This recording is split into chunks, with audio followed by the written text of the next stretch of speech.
The doors of the Galactic Council chamber opened with a soft hiss. Commander Daewon Kim walked through them, his boots clicking against the crystal floor. Behind him came Captain Hana Lee and Chief Scientist Ji-Woo Park. They wore their best uniforms, dark blue with silver stars. Today was the day humanity would join the galaxy. The chamber was enormous. It stretched up so high that Daewon could barely see the ceiling. Thousands of seats surrounded a central platform, each one filled with an alien being. Some had scales. Some had feathers. Some looked like they were made of water itself. They all turned to watch the three humans walk to the center. Ambassador Velthar sat on the highest throne. He was an arthropoid, looking like a giant mantis made of black metal. His 4 eyes reflected the light like diamonds. Next to him sat High Curator Morgath, a reptilian creature with red scales and a long tail. On the other side was Trade Minister Cleanus, whose body seemed to flow and shift like living water in a clear suit. Humans, Velthar's voice echoed through the chamber. You have requested admission to the Galactic Council. We have reviewed your application. Daewon felt his heart beat faster. 3 years. It took 3 years to reach this place from Earth. 3 years of traveling through space hoping that humanity would finally have friends among the stars. We have examined your technology, Morgath said. He held up a datapad that showed images of human ships. Your vessels use chemical propulsion. Chemical propulsion? We stopped using such methods 15,000 years ago. Laughter rippled through the chamber. Daewon felt his face grow hot, but he kept his expression calm. Ji-Woo stepped forward. Our fusion drives are quite efficient. We've achieved 0.75 light speed using fusion. Cleanus interrupted, her voice like water over stones. How quaint. We use quantum drives that fold space itself. More laughter. Hana clenched her fists at her sides, but she said nothing. Velthar raised one sharp limb and the chamber fell silent. Your weapons are equally primitive. You still use kinetic projectiles, metal slugs fired by chemical explosions. This is technology from your ancient past. Our railguns use electromagnetic, Daewon began. We know what they use, Morgath cut him off. They are still just rocks thrown very fast. We use plasma cannons, energy weapons, particle beams. Your weapons would not even scratch our shields. Velthar brought up more images. Your computers use silicon chips that process information one step at a time. Our bio-neural networks think like living brains. They process millions of thoughts simultaneously. We have made great progress in a short time, Daewon said. He tried to keep his voice steady. Humans only discovered radio waves 200 years ago. We reached space in less than a century after that.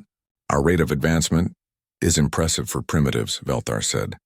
The word hung in the air like poison. But impressive for primitives is still primitive. Ji-Woo pulled out her own datapad. If you would just look at our scientific papers, you would see that we have theories about quantum mechanics that could... Theories. Morgath laughed, showing rows of sharp teeth. The Council deals in reality, not theories. You have mastered fire and the wheel. Congratulations.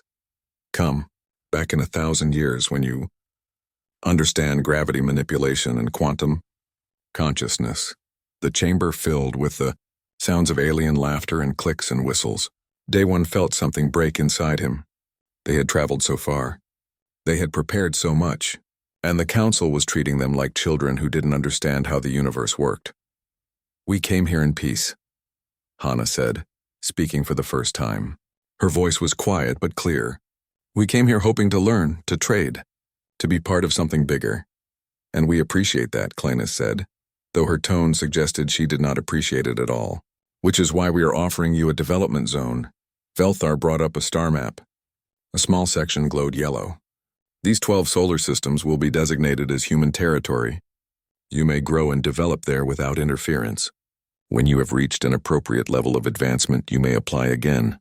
12 systems? Daewon stared at the map. The Council controls thousands of systems. Yes, we do, Velthar said. Because we are advanced enough to manage them. You will have your 12 systems. Be grateful. Many species receive less. This is a cage, Ji-Woo said. You're putting us in a box and telling us to stay there. We prefer to call it a nursery, Morgath said. A safe place for young species to learn and grow. And if we refuse? Daewon asked. The chamber went silent. Velthar leaned forward on his throne. Then you will have nothing. No territory. No protection, no trade. The galaxy is dangerous, Commander. There are species that would destroy your entire civilization for the resources of a single planet. The Council maintains order. We keep the peace. Without our protection, humanity would not last a year. Daewon wanted to argue. He wanted to shout that humanity had survived ice ages and plagues and wars, that they had climbed from caves to the stars, that they were stronger than the Council believed. But he looked at the thousands of alien faces staring down at him. He thought of Earth so far away. He thought of the billions of humans who hoped today would change everything. We accept, he said. The words tasted like ash. Excellent, Velthar said. You are classified as a Tier 4 developing species. The formal documentation will be sent to your ship. You may leave now. Just like that, it was over. No ceremony, no welcome, just dismissal. The three humans turned and walked back toward the doors. Behind them, the Council was already moving on to other business.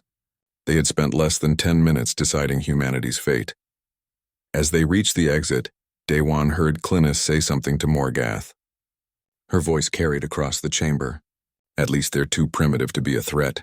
The doors closed behind them. On the ship back to Earth, Jiwoo couldn't sleep.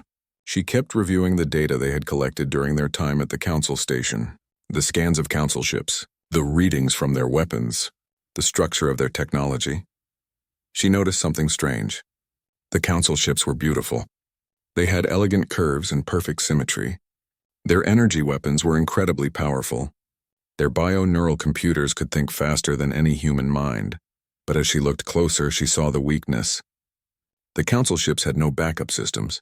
If the main power failed, everything stopped. Their energy weapons needed enormous amounts of power to function. Their bio-neural networks could only work in specific temperature ranges. Everything was specialized. Everything was perfect, and perfection was fragile. Jiwoo thought about human ships. They were ugly. They were crude, but they had 3 backup power systems. They had manual controls for everything. They could function in extreme heat or cold. Human engineers built things expecting them to break, so they built them to keep working even when broken. She opened a new file on her computer and began taking notes. The Council thought humans were primitive. Maybe that was humanity's greatest advantage. When Daewon found her in the morning, she was still working. Her eyes were red from lack of sleep, but she was smiling. I think I know how we can beat them, she said. Daewon sat down next to her. The Council said we're not advanced enough to be a threat. Exactly, Jiwoo said. They believe that. They really truly believe it, and that's the mistake that will destroy them. 8 years passed since the rejection. Earth changed in ways no one expected. The day after Daewon returned with news of the Council's decision, something extraordinary happened. The old nations of Earth put aside their differences. China and America shook hands. Europe and Africa signed agreements. The Middle East and Asia formed partnerships. For the first time in human history, the entire planet worked toward a single goal. They called it the Unity Government. Every nation kept its culture and identity, but they shared resources, technology, and knowledge. The thing that united them was simple: anger. The Council had called humanity primitive. Humanity would prove them wrong. Admiral Taeyang Choi stood in the command center on Mars, watching the construction of the new fleet. He was older now, his hair turning gray, but his eyes were sharp. He had spent his whole life in the military, but he had never commanded anything like this. How many ships do we have now? He asked. 57 Bulldog frigates completed, said Engineer Jun Park. He was Hana's younger brother, and he had designed most of the new ships. Another 100 in production. We'll have 300 by the end of the year. Taeyang nodded. The Bulldogs were nothing like Council ships. They were small and blocky, covered in thick armor plating. They had chemical thrusters for backup. They had old-fashioned silicon computers that could survive electromagnetic pulses. They were ugly, but they were tough. What about Project Hammerfall? Taeyang asked. Dr. Min Seo Han looked up from her workstation. She ran the weapons development program. The railguns are ready. We've installed them on 60% of the new ships and all the fixed platforms. Remind me how they work, Taeyang said. He knew, but he wanted to hear it again. Min Seo smiled. Simple physics. We use electromagnetic rails to accelerate a tungsten rod. The rod reaches 3% of light speed. When it hits something, the kinetic energy is enormous, enough to punch through any shield designed for energy weapons. Because their shields stop energy, not matter. Taeyang said. Exactly. The Council's shields can deflect lasers and plasma. But a solid object moving that fast? It goes right through. Taeyang walked to the window. Outside he could see the shipyards of Mars, dozens of vessels under construction. Beyond that, in the asteroid belt, even more work was happening. Byung-ho Na ran the mining colonies in the belt. He had transformed them into weapons factories. Every asteroid big enough to be useful was being carved into a weapons platform. Some held railguns. Some held missiles. Some were just giant rocks with engines attached, ready to be thrown at enemy ships. The Council's scouts are watching us, Director Sora Kang said. She was the head of human intelligence. She had agents spread across Council space gathering information. They see the construction, but they think we're just building defensive positions around Earth. Good, Taeyang said. Let them think that. Sora pulled up a star map. Red dots showed Council fleet positions. My sources tell me the Arthropoid Empire is planning something. They want to expand their territory, and they're looking at our development zone. Why? June asked. There's an element called Helion-7 in our asteroid belt, rare everywhere else in the galaxy. The Arthropoids need it for their bioships. Taeyang felt cold. They're going to take our territory. Yes, my sources say the invasion fleet will launch in 8 months. The room went silent. 8 months. After everything they had built, everything they had prepared, they would have to fight much sooner than expected. How many ships will they send? Min Seo asked. At least 200 warships. Maybe more, June whistled. We have 57 frigates. Even with the platforms, that's not enough. No, Taeyang said. It's not enough to fight fair. So we won't fight fair. He brought up his own star map. It showed the human development zone in detail. Every asteroid, every moon, every piece of space debris larger than a car. They think we're building ships. They're wrong. We're building a trap. Over the next 8 months, humanity worked without rest. The shipyards ran 24 hours a day. On Earth, factories produced armor plating and computer systems. On Mars, they built weapons. On Europa, they manufactured fuel and ammunition. Hana Lee was promoted to captain. She was given command of the newest ship, the HSS Indomitable. It was larger than the Bulldogs, a prototype heavy cruiser. It had railguns, missile tubes, and armor thick enough to survive direct hits from plasma cannons. She's beautiful, Hana said when she first saw the ship. She's a brick with guns, June said. He had designed her too. Exactly. Beautiful. Taeyang gathered his officers for a final briefing. The Council fleet had been spotted. They were 3 weeks away. Here's what they'll see, Taeyang said, showing the tactical display. 50 human ships around Earth. Defensive formation, emotional, desperate. Exactly what they expect from primitives protecting their homeworld. What will they not see? Asked one of the officers. Everything else. Taeyang zoomed out the map. 5,000 weapons platforms hidden in the asteroid belt. Each one looks like a regular asteroid. They're cold. No power signatures until we activate them. He zoomed in on the outer system. Another 1,000 platforms in the Kuiper belt. They'll hit the Council fleet from behind after they pass. What about the moon? Hana asked. The moon is our biggest gun, Minseo said. We've built mass drivers on the far side. Giant electromagnetic catapults. They can throw ton-sized projectiles at orbital velocity. The Council thinks we're scared, Taeyang said. They think we'll hide behind Earth and beg for mercy. They're wrong. We're going to show them what happens when you underestimate humanity. Day 1, now promoted to President of the Unity Government, addressed the people of Earth one last time before the battle. The Council rejected us, he said. His face appeared on every screen across human space. They called us primitive. They laughed at our technology. They put us in a cage and told us to be grateful. Now they come to take even that away. They think we will surrender. They think we are too weak to fight. They believe their own lies about human inferiority. But we know the truth. We know what humanity is capable of. We survived ice ages. We survived plagues. We survived ourselves. We climbed from caves to the stars using nothing but our minds and our hands. The Council has forgotten something important. Survival is not about perfection. It's about persistence. It's about taking damage and continuing to fight. It's about being knocked down and standing back up. They are about to learn that lesson. We will teach it to them in fire and steel. We will show them that primitive does not mean weak. It means adaptable. It means resilient. It means human. They wanted to see what we're capable of. We'll show them. 3 weeks later, the Council fleet arrived. 200 warships emerged from faster-than-light travel at the edge of human space. They were beautiful ships, sleek and powerful, moving in perfect formation. Fleet Marshal Velthar stood on the bridge of his flagship. He was the same ambassador who had rejected humanity 8 years ago. Now he commanded the force that would remove them from their territory. Scan for human vessels, he ordered. Detecting 53 ships near Earth, his tactical officer reported. Small frigates, mostly. Some cargo vessels with weapons attached. Velthar laughed. 50 ships against 200. They should have surrendered.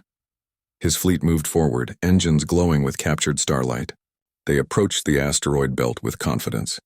This would be over in hours. Then every asteroid began to move. Fleet Marshal Velthar believed the invasion would be simple. He had spent months planning it with high command.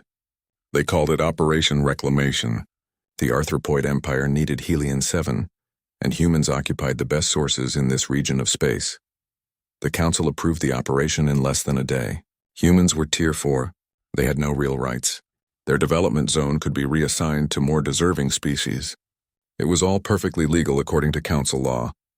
Velthar assembled his fleet at the staging area.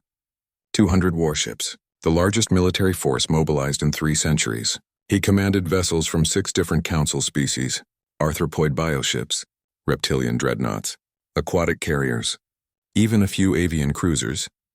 His second-in-command was Sub-Commander Raxlon, a reptilian with green scales and intelligent yellow eyes. Raxlon was younger than Velthar but more cautious. The humans have been building something, Raxlon said, reviewing sensor data. Our scouts detected unusual industrial activity in their asteroid belt. Of course they have, Velthar said. They're primitives trying to build defenses. Let them waste their resources. Sir, the scale of the construction seems excessive for simple defense. Velthar waved a limb dismissively. They're panicking, making noise to feel useful. I've seen this before with developing species. They build monuments to their fear. Raxlon didn't look convinced, but he said nothing more. Meanwhile, on Earth, humanity prepared for war in a different way. Young Jia Xin led one final diplomatic mission to the Council. She was a skilled negotiator, but even she knew this was probably hopeless. The Council received her in a small chamber, not the grand hall where Day One had been rejected years ago. Only 3 Council members attended. Velthar was not among them. He was too busy with the invasion fleet. The Unity government requests an emergency hearing, Young Jia said. We have evidence of significant human advancement. Our classification as Tier 4 is outdated. Councillor Cleanus barely looked at the datapad Young Jia offered. Your classification was determined through rigorous analysis. It stands. Then we request a delay in any territorial changes until our petition can be properly reviewed. There are no territorial changes planned, said another councillor, a bird-like creature with silver feathers. Young Jia stared at them. We know about the fleet. We know about Operation Reclamation. The councillors exchanged glances. Cleanus spoke carefully. Fleet movements are internal council business. They are not your concern. They are my concern when 200 warships are heading toward human space. If a fleet is being deployed to your region, I'm sure it's for security purposes, perhaps pirate suppression. The Council maintains order throughout the galaxy. It was a lie. They all knew it was a lie. But the Council would never admit to what they were really doing. Young Jia left the Council station knowing she had failed. She sent a coded message back to Earth. They won't stop. The fleet comes. Back in human space, Admiral Taeyang Choi made final preparations. His ships were positioned exactly where he wanted them. The weapons platforms were armed and ready. Everything was in place. They'll see our ships around Earth and think we're defending emotionally, he told his staff. They'll think we're gathered around our homeworld like frightened children. Isn't that exactly what most species would do? Asked one of his officers. Yes, which is why they'll believe it. The Council thinks they understand how war works.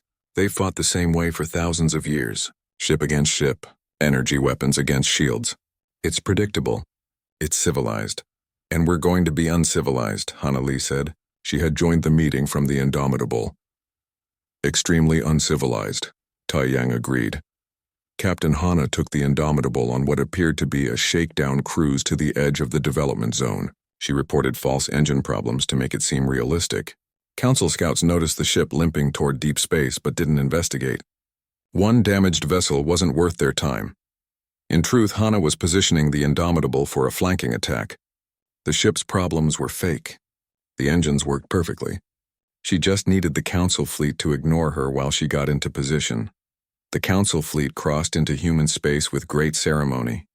Velthar broadcast a message on all frequencies. It was meant to sound generous, but every word dripped with condescension.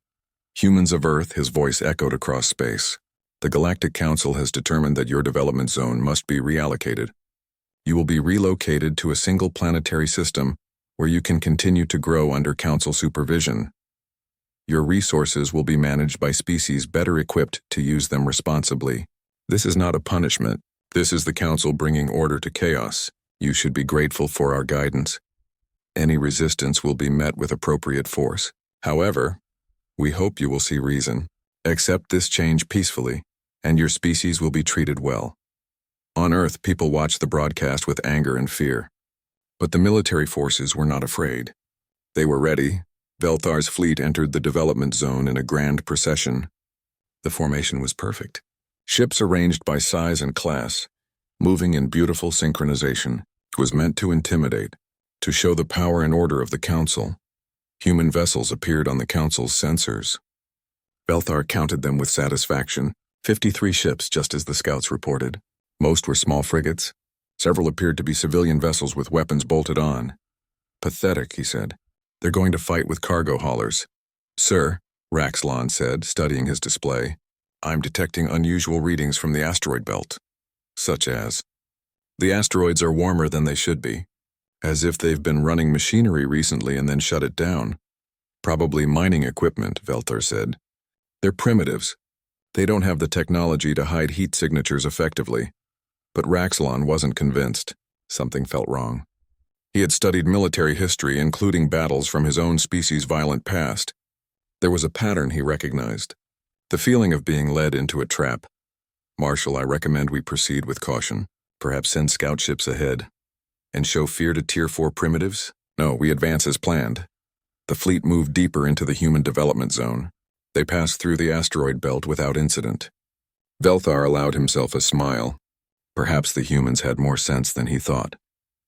Perhaps they would surrender without a fight. Then his sensor operator shouted, Contact. Multiple contacts. Thousands of them. The asteroids came alive. Heat signatures blazed as hidden reactors powered up. Weapons ports opened across surfaces that had seemed natural moments before. The entire asteroid belt was armed. Velthar stared at his display in disbelief. 5,000 weapons platforms. 5,000. His scouts had reported nothing. His intelligence had said the humans were only building a few dozen ships. Evasive action, he ordered. Shields to maximum. But it was already too late. The humans had let the Council fleet enter the belt before activating the platforms. Now the Council ships were surrounded on all sides. The first railgun fired, then another, then 1,000. Tungsten rods launched from electromagnetic rails, accelerating to 3% of light speed. They crossed the distance in seconds. The Council shields activated automatically. Beautiful blue energy fields surrounded each ship. The shields were designed to stop lasers, plasma, particle beams, any energy weapon known to galactic civilization.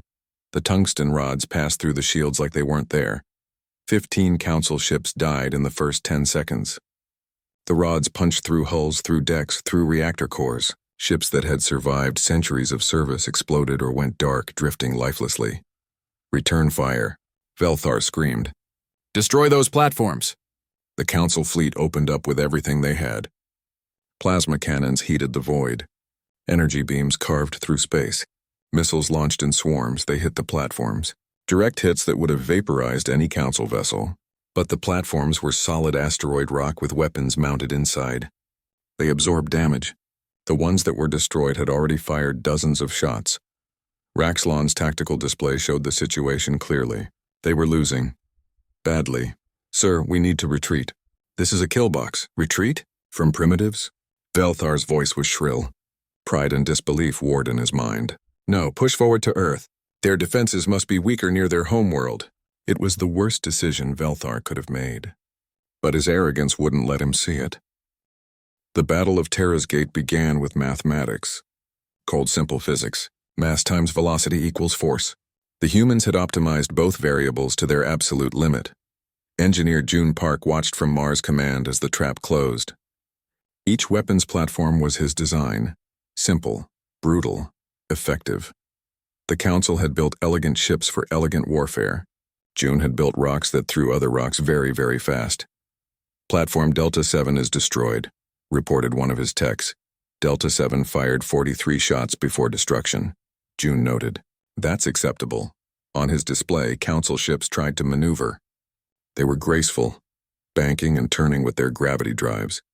But grace doesn't matter when thousands of projectiles fill the space around you. Fleet Marshal Velthar's flagship shuddered as a rod grazed its port side. Armor crumpled. Atmosphere vented. His bio-neural computer systems began overheating from the shock. Damage report, he shouted. Hull breach on decks 5 through 9, Raxalon reported. His voice was steady despite the chaos. Life support failing in those sections. Weapons array at 70%. The bio-neural network is experiencing cascade failures. Route to backup systems. There are no backup systems, sir. That's not how our ships are designed. Velthar stared at him. In that moment, he understood. The Council built ships that were perfect, and perfect things don't need backup systems because they're not supposed to fail. How many ships have we lost? Raxalon checked his display. 43 destroyed. 67 damaged. They had been in the battle for less than 5 minutes. The Council fleet pushed forward as ordered. Velthar was right about one thing. The platforms thinned out as they approached the inner system. But he was wrong about why. Admiral Taeyang Choi watched the Council fleet advance. They were moving exactly where he wanted them. Into the real trap. They're entering the engagement zone, he said calmly. Activate Earth defense grid. What Velthar thought was empty space around Earth suddenly lit up. Every satellite. Every space station. Every orbital platform. They had all been armed. Thousands of weapons activated simultaneously. The moon itself revealed its secret. On the far side, invisible from the Council fleet's approach, massive doors opened. The mass drivers Dr. Min Seo-han had built were ready. Fire, she ordered from Mars Command. The mass drivers were simple machines. Electromagnetic rails like the ones on the platforms, but much larger. They launched ton-sized projectiles. Not refined tungsten rods, but chunks of rock and metal accelerated to orbital velocity. The projectiles crossed the space between Moon and the Council fleet in minutes. They weren't precise. They didn't need to be. When something weighing a ton hits you at 8 kilometers per second, accuracy doesn't matter much. A Council dreadnought took a direct hit. The projectile punched through the ship from bow to stern, breaking it in half. The two pieces tumbled away, trailing debris and bodies. By the void, Raxalon whispered. They weaponized their moon. Captain Hana Lee brought the Indomitable screaming in from the flank. Her damaged ship suddenly worked perfectly, engines blazing as she led a squadron of bulldog frigates. All ships, engage at will, she commanded. The bulldogs swarmed a Council carrier. They were small and ugly compared to the elegant carrier, but there were 20 of them. They hit it from every angle. Railguns, missiles, even old-fashioned chemical rockets that the Council's sensors barely detected. The carrier tried to defend itself. Its plasma cannons tracked the bulldogs, firing measured shots. Each shot could destroy a human ship in one hit. But the bulldogs were fast and small. They jinked and weaved, making themselves difficult targets. One bulldog took a plasma hit. The front third of the ship vaporized. On a Council ship, that would be the end. But the bulldog had been designed expecting to lose parts. The rear two-thirds sealed itself automatically. The ship kept fighting with its remaining weapons. Target the carrier's main reactor, Hana ordered. Concentrated fire. 20 ships focused on one point. The carrier's shields flared, trying to absorb the energy. But railgun rounds aren't energy.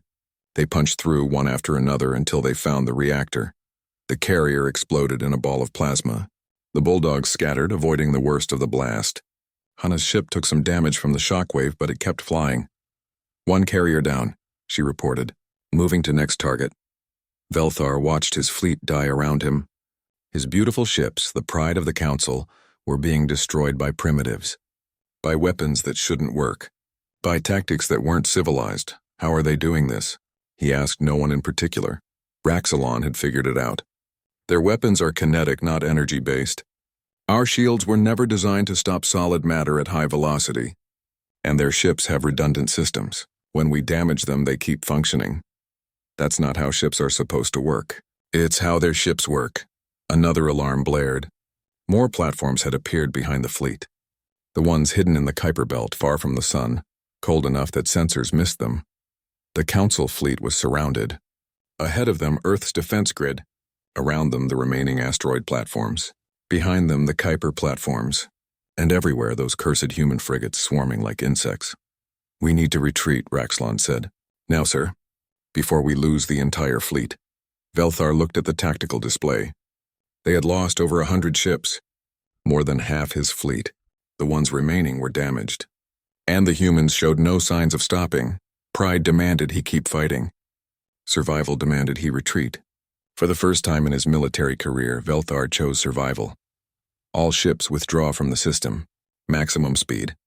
The Battle of Terra's Gate began with mathematics. Cold simple physics. Mass times velocity equals force. The humans had optimized both variables to their absolute limit. Engineer June Park watched from Mars Command as the trap closed. Each weapons platform was his design. Simple, brutal, effective. The Council had built elegant ships for elegant warfare. June had built rocks that threw other rocks very, very fast. Platform Delta 7 is destroyed, reported one of his techs. Delta 7 fired 43 shots before destruction. June noted. That's acceptable. On his display, Council ships tried to maneuver. They were graceful, banking and turning with their gravity drives. But grace doesn't matter when thousands of projectiles fill the space around you. Fleet Marshal Velthar's flagship shuddered as a rod grazed its port side. Armor crumpled. Atmosphere vented. His bio-neural computer systems began overheating from the shock. "Damage report," he shouted. "Hull breach on decks 5 through 9, Raxalon reported. His voice was steady despite the chaos. Life support failing in those sections. Weapons array at 70%. The bio-neural network is experiencing cascade failures. Route to backup systems. There are no backup systems, sir. That's not how our ships are designed." Velthar stared at him. In that moment, he understood. The Council built ships that were perfect. And perfect things don't need backup systems because they're not supposed to fail. How many ships have we lost? Raxalon checked his display. 43 destroyed. 67 damaged. They had been in the battle for less than 5 minutes. The Council fleet pushed forward as ordered. Velthar was right about one thing. The platforms thinned out as they approached the inner system. But he was wrong about why. Admiral Taeyang Choi watched the Council fleet advance. They were moving exactly where he wanted them. Into the real trap. "They're entering the engagement zone," he said calmly. "Activate Earth defense grid." What Velthar thought was empty space around Earth suddenly lit up. Every satellite. Every space station. Every orbital platform. They had all been armed. Thousands of weapons activated simultaneously. The moon itself revealed its secret. On the far side, invisible from the Council fleet's approach, massive doors opened. The mass drivers Dr. Min Seo-han had built were ready. "Fire," she ordered from Mars Command. The mass drivers were simple machines. Electromagnetic rails like the ones on the platforms, but much larger. They launched ton-sized projectiles. Not refined tungsten rods, but chunks of rock and metal accelerated to orbital velocity. The projectiles crossed the space between Moon and the Council fleet in minutes. They weren't precise. They didn't need to be. When something weighing a ton hits you at 8 kilometers per second, accuracy doesn't matter much. A Council dreadnought took a direct hit. The projectile punched through the ship from bow to stern, breaking it in half. The two pieces tumbled away, trailing debris and bodies. "By the void," Raxalon whispered. "They weaponized their moon." Captain Hana Lee brought the Indomitable screaming in from the flank. Her damaged ship suddenly worked perfectly, engines blazing as she led a squadron of bulldog frigates. "All ships, engage at will," she commanded. The bulldogs swarmed a Council carrier. They were small and ugly compared to the elegant carrier, but there were 20 of them. They hit it from every angle. Railguns, missiles, even old-fashioned chemical rockets that the Council's sensors barely detected. The carrier tried to defend itself. Its plasma cannons tracked the bulldogs, firing measured shots. Each shot could destroy a human ship in one hit. But the bulldogs were fast and small. They jinked and weaved, making themselves difficult targets. One bulldog took a plasma hit. The front third of the ship vaporized. On a council ship, that would be the end. But the bulldog had been designed expecting to lose parts. The rear two-thirds sealed itself automatically. The ship kept fighting with its remaining weapons. Target the carrier's main reactor, Hana ordered. Concentrated fire. 20 ships focused on one point. The carrier's shields flared, trying to absorb the energy. But railgun rounds aren't energy. They punched through one after another until they found the reactor. The carrier exploded in a ball of plasma.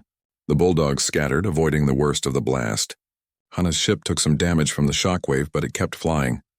One carrier down, she reported, moving to next target. Velthar watched his fleet die around him. His beautiful ships, the pride of the council, were being destroyed by primitives. By weapons that shouldn't work. By tactics that weren't civilized. How are they doing this? He asked no one in particular. Raxalon had figured it out. Their weapons are kinetic, not energy-based. Our shields were never designed to stop solid matter at high velocity. And their ships have redundant systems. When we damage them, they keep functioning. That's not how ships are supposed to work. It's how their ships work. Another alarm blared. More platforms had appeared behind the fleet. The ones hidden in the Kuiper Belt, far from the sun, cold enough that sensors missed them. The Council fleet was surrounded. Ahead of them, Earth's defense grid. Around them, the remaining asteroid platforms. Behind them, the Kuiper platforms. And everywhere, those cursed human frigates swarming like insects. We need to retreat, Raxalon said. Now, sir. Before we lose the entire fleet. Velthar looked at the tactical display. They had lost over 100 ships. More than half his fleet. The ones remaining were damaged. And the humans showed no signs of stopping. Pride demanded he keep fighting. Survival demanded he retreat. For the first time in his military career, Velthar chose survival. All ships withdraw from the system. Maximum speed. The Council fleet turned and ran. Their gravity drives engaged, trying to reach the edge of the system where they could safely jump to faster-than-light travel. But the humans weren't done. Pursue, Admiral Taeyang ordered. No survivors, sir? One of his officers looked shocked. They're retreating. The battle is won. The battle is won when they understand never to come back. Pursue. The bulldogs chased the fleeing Council ships. The weapons platforms that still had ammunition fired at the retreating vessels. More ships died trying to escape than had died in the main battle. Velthar's flagship took another hit. This one was critical. The bridge lost pressure. Emergency fields struggled to contain the atmosphere. The bioneural computers finally gave up, overwhelmed by the heat and damage. Sir, we need to surrender, Raxalon said. He was bleeding from a cut on his head, but his voice was still steady. Surrender to primitives? Surrender or die. Velthar broadcast on all frequencies. This is Fleet Marshal Velthar. I offer surrender. Ceasefire. We are withdrawing. Admiral Taeyang received the message. His officers waited for his response. They expected him to accept. Wars ended with surrender. That was how civilized species fought. Denied, Taeyang said. He broadcast his response on the same frequencies, making sure every Council ship heard it, making sure the message would be recorded and sent across the galaxy. You came to take our home. You came to remove us from our territory because you thought we were too primitive to matter. You came with 200 ships to destroy us. Now your ships burn in our space. Now you die in our system. We are not civilized. We are not members of your council. We are humans, and we will show the galaxy what happens when you underestimate us. The pursuit continued. Council ships tried desperately to reach the jump point. Some made it. Most didn't. The bulldogs hunted them down one by one. When it was over, 37 Council ships escaped out of 200. The rest were destroyed or captured. Human losses were lighter than expected. 20 frigates destroyed, 40 damaged, 300 weapons platforms lost. The debris field around Earth would take years to clean up. Pieces of Council ships mixed with human wreckage, slowly orbiting the planet. A reminder of the day humanity proved it was not primitive. Velthar survived. His flagship was captured by Captain Hana Lee. She found him on the bridge, surrounded by dead crew and broken equipment. He looked at her with his 4 eyes, and she saw something there she didn't expect. Fear. The Council had finally learned to fear humanity. We underestimated you, Velthar said quietly. Yes, Hana agreed. You did. News of the battle spread across the galaxy at the speed of light, or rather, at the speed of faster-than-light communication. Every species with a receiver heard what happened at Terra's gate. The Council, invincible for thousands of years, had been destroyed by a Tier 4 species. The primitives had won, and the galaxy would never be the same. The galaxy spoke of nothing else for months. Terra's gate became a legend before the debris even settled. 200 Council warships against a primitive species. The primitives won. Velthar returned to his homeworld in disgrace. The Arthropoid High Command stripped him of rank. They put him on trial for incompetence, for arrogance, for losing the fleet.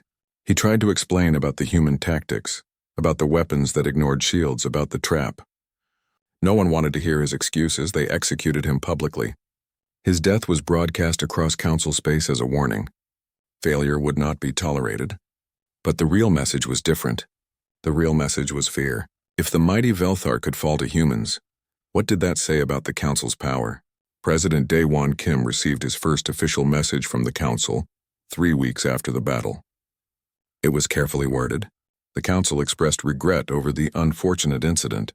They claimed Operation Reclamation had been unauthorized and against Council policy. It was all lies, of course. The operation had been fully approved. But the Council needed to save face. They needed to pretend they hadn't just lost a war to a species they had called primitive. Ambassador Jiwoo Park read the message and laughed. They want us to forget this happened, to go back to our development zone and pretend they're still in charge. What do you recommend?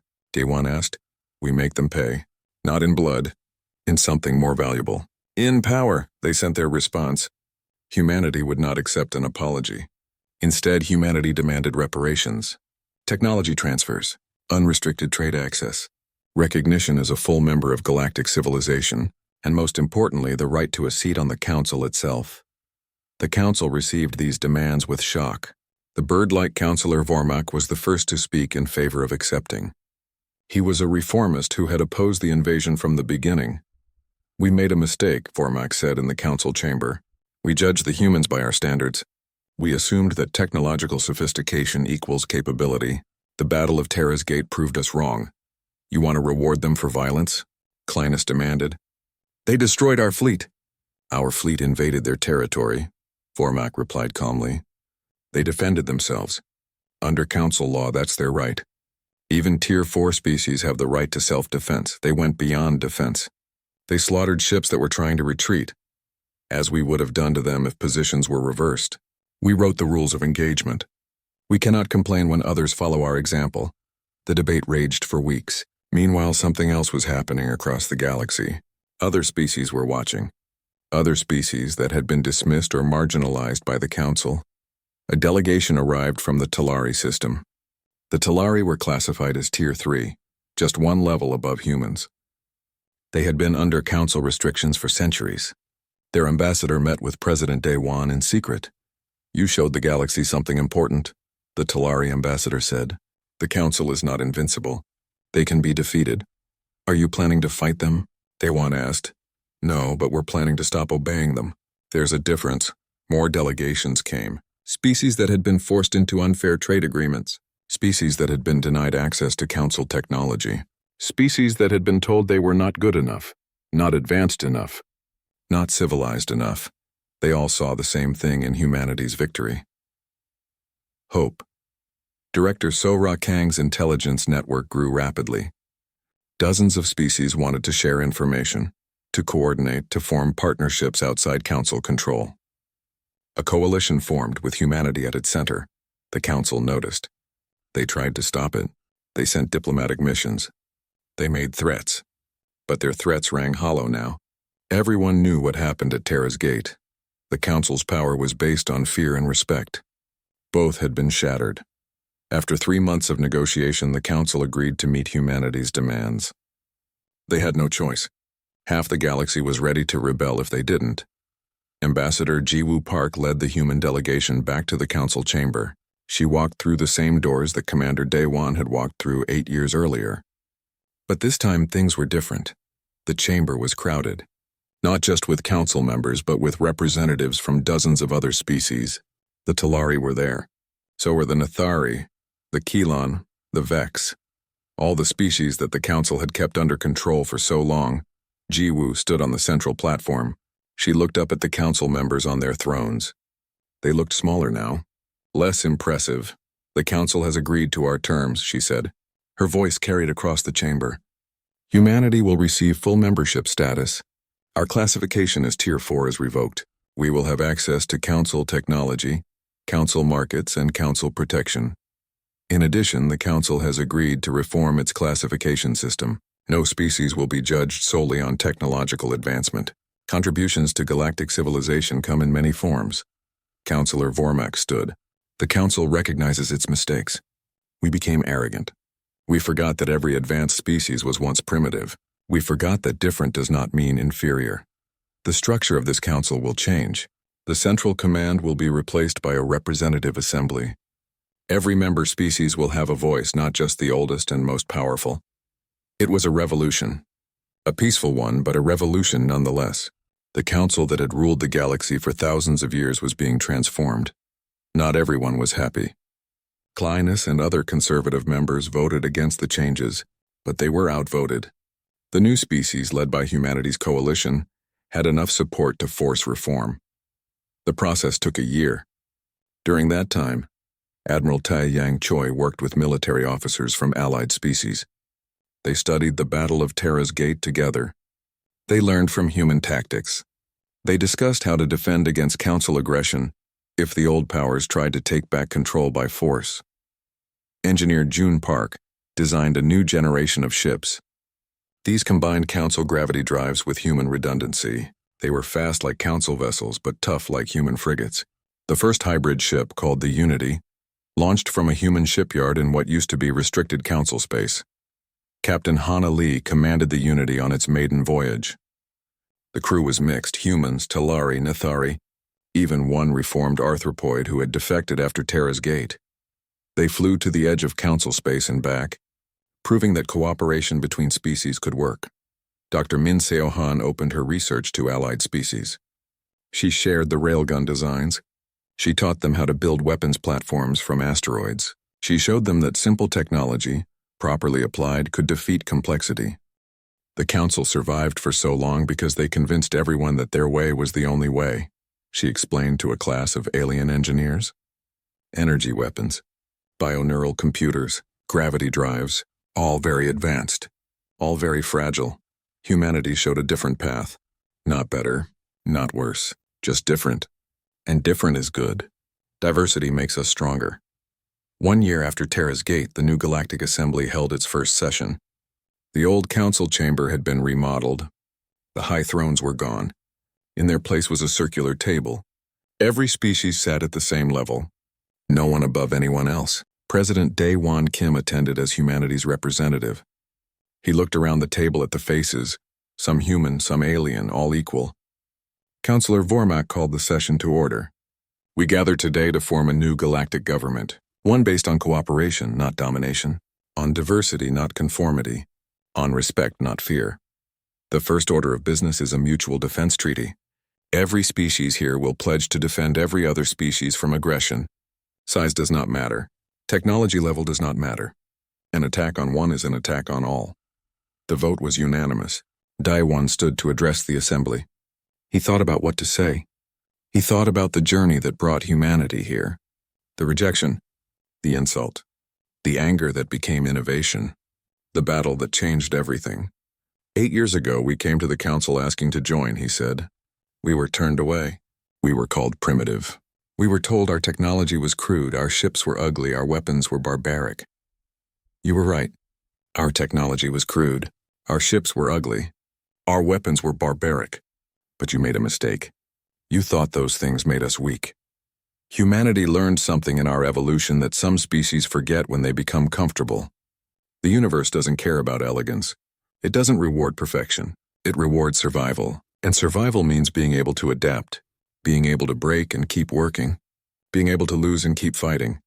You mocked our ingenuity. You laughed at our determination.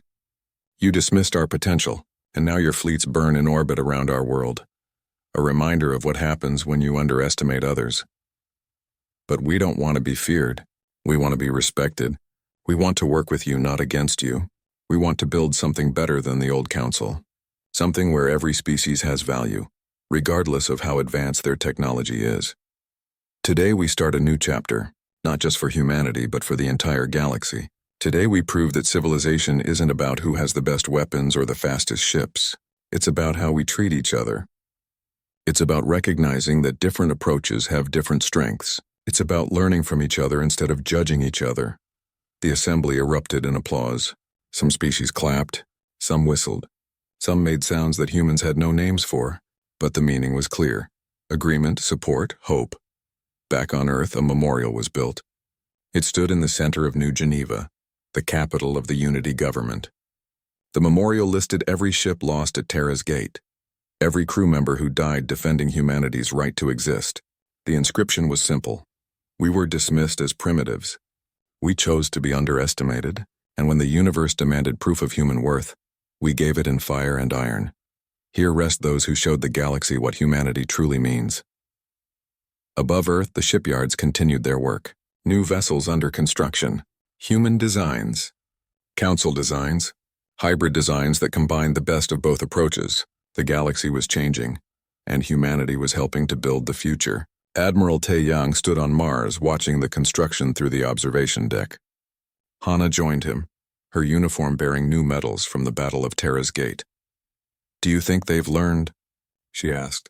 "Some have," Taeyang said. "Others will take time. But the galaxy is watching now. They know what happens when you judge others by appearance rather than capability. Do you think we'll have to fight again? Probably. But next time we won't be fighting alone." He was right. The galaxy had learned the lesson of Terra's Gate. Not just that humanity was strong, but that everyone was stronger together. That dismissing others was dangerous.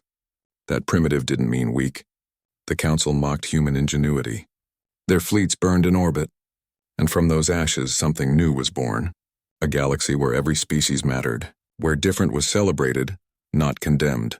Where the only thing that mattered was what you could contribute. Not how advanced your technology was. Humanity had wanted to join the galactic community. They did more than that. They transformed it, and the universe would never forget the species that was too primitive to matter. Until they proved that primitive was just another word for unstoppable.